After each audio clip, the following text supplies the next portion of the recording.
नमस्ते। काका तव्हां केरु आहियो? अच्छा, कहिड़ो कमु कंदा आहियो बाबा?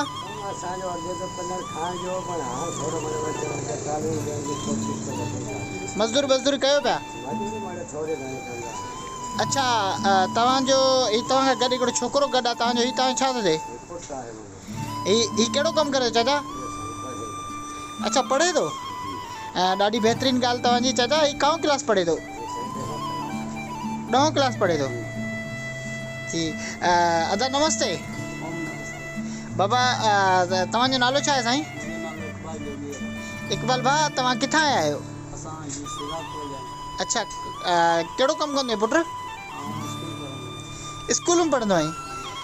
ॾाढी बहितरीनु ॻाल्हि आहे। असांखे ॾाढी ख़ुशी थींदी आहे जॾहिं अहिड़ा टैलेंट मिलंदा आहिनि। अॼु असां सां गॾु आहे असांजो प्यारो दोस्त इकबाल जोगी, जेको चए थो 9 क्लास पढ़ां थो। व्हाट इज़ योर नेम भाईजान? What is your caste? What is your home city? Very good, very good. ॾाढो बहितरीनु। ॾाढी ख़ुशी थींदी आहे जॾहिं अहिड़ा टैलेंट ॾिसंदा आहियूं। ऐं असांखे घुरिजे त तालीम खे हथी ॾियारिजे।